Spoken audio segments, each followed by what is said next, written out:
Hate our class so much you fail almost all of them? Enjoy an early retirement. I had an English teacher named Mrs. Smith. Mrs. Smith, or how she liked to refer to herself, Dr. Smith, she didn't have a doctorate, was a mean old bat that hated anything and everything. She was ugly inside and out. To give a mental image of what she looks like, her face sagged so much it looked like she had a perpetual stroke. She had about 2 feet in between her eyebrows and her eyes. Imagine Ursula and Cruella de Vil had a child and then that child had a baby with the devil. You get Mrs. Smith. None of the other English teachers liked her. There was nothing that they nor the administration could do due to her tenure. That is, until I became her student. Her teaching style included, but was not limited to, yelling at students, putting them down with petty insults, having us read to ourselves in the middle of class, kicking out students that were dozing off then later fall asleep at her desk, not letting female students go to the restroom for very obvious reasons, and the occasional losing students' work then accuse the students of not turning their work in. This last part is what crossed the line for me. You see, I wasn't a grade A student and I sucked at English, so I always played my cards right and made friends with everyone. Students and teachers included. So when I struggled and couldn't do something on my own, I let my charm save me and cash out on my months of being nice to everyone. However, no one could be friends with Mrs. Smith. I tried being polite. I was met with rudeness. I tried asking her how her morning was. I was met with silence and dead stares. I tried asking how I could improve in my writing skills. She told me that she wasn't willing to help. Within the first week of class, I knew I had met my match. So halfway through the semester, we're working on a big research paper. However, the day after the due date, Mrs. Smith had to go up to Illinois for some family issues for 2 weeks.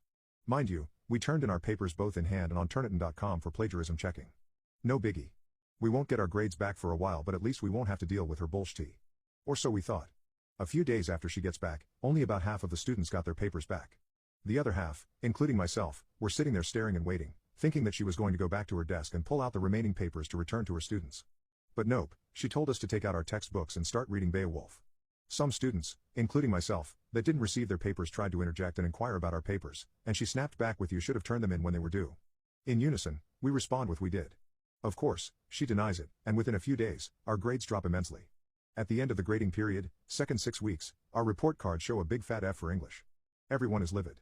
And the worst part is if you get anything below a C, you are to be moved to lower level English at the end of the semester. Between the zero from the paper that carried almost half of our grade and only a few weeks remaining in the semester, almost half of the class was doomed to fail out. Now, most of the students were happy with having to leave her class. There was not much they could do. But I was careful. Remember the teaching methods I mentioned above? Well, Mrs. Smith thought that because we were in a classroom that had no cameras, her behavior wasn't being recorded. She was dead wrong.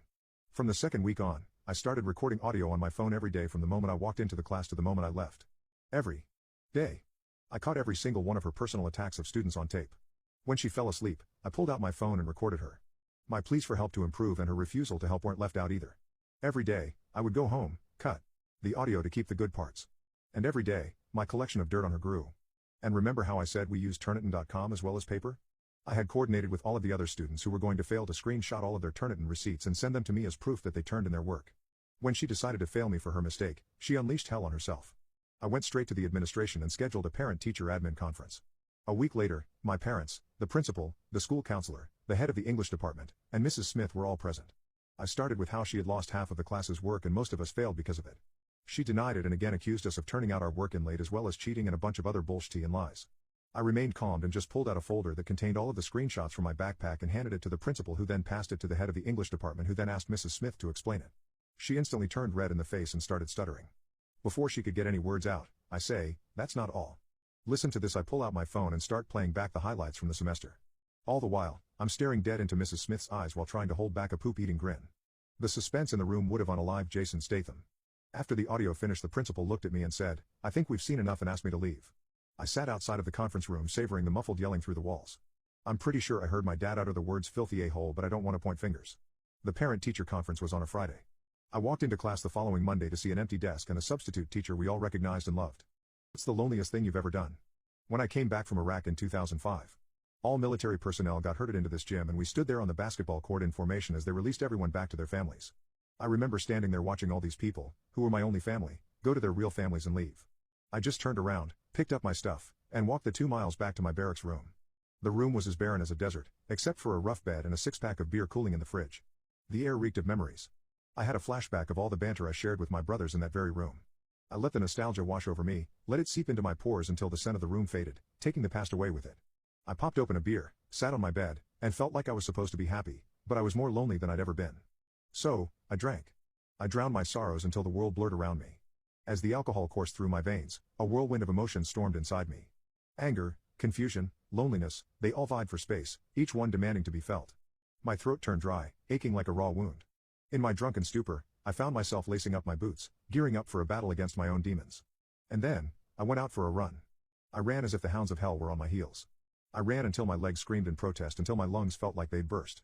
Because, that's the only way I knew how to deal with my emotions. I remember the feeling of the cold asphalt just beneath my combat boots, the echo of each heavy step ringing in my ears. The night was cold and unforgiving, the moon a sliver of light in the vast expanse of darkness. As I ran, the world around me became a blur, the streetlights streaking past like fleeting memories. My heart pounded in my chest, each beat was a stark reminder of the loneliness that consumed me. The silence was deafening, filling my mind with thoughts I had been trying to outrun. Thoughts of the war, of the comrades I had lost, and the family that I never had. Each thought was like a punch to the gut, knocking the wind out of me, slowing my pace. But I kept running regardless. I ran until my lungs burned and my legs felt like lead.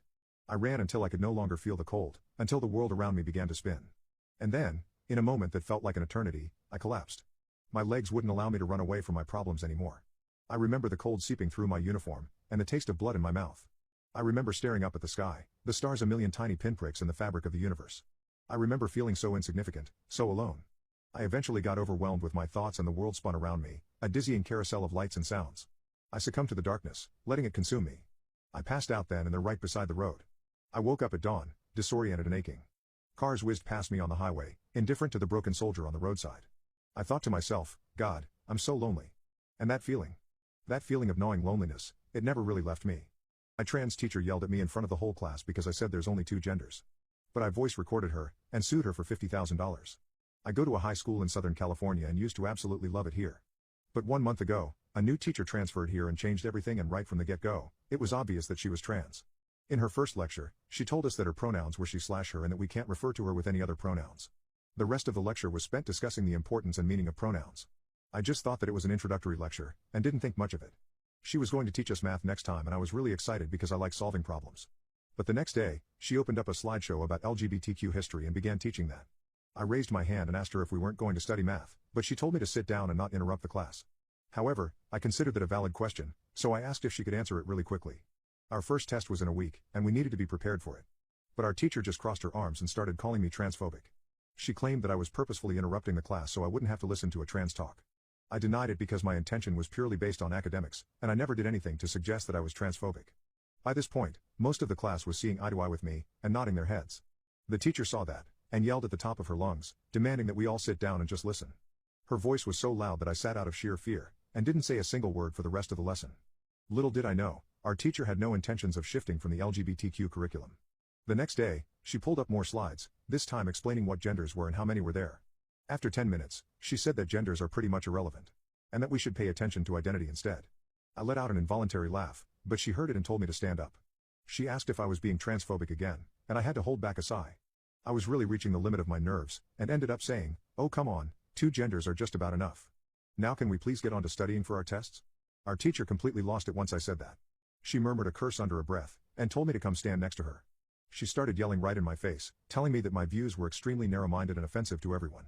I tried to argue, but she would just speak over my words and didn't let me get a single sentence in. Then, she did something unfathomable. She grabbed her ruler and hit my arm with it. I freaked out and said, "This isn't kindergarten where you can do whatever you want. You can't just hit me like that." She laughed and said, "Yes I can." And was about to hit me again, but I dodged it. Thankfully, the bell rang and she just ran out the door while calling me transphobic again. Little did she know, I actually had a plan this time. You see, my friend had secretly recorded the entire thing on his phone, and sent the video to everyone on campus. Later that day, I showed it to my parents. Now, I expected them to be angry, but my dad was literally threatening to end her, so I had to calm him down and show that I wasn't hurt. My parents decided to go to the headmaster's office along with me to get that horrible teacher fired.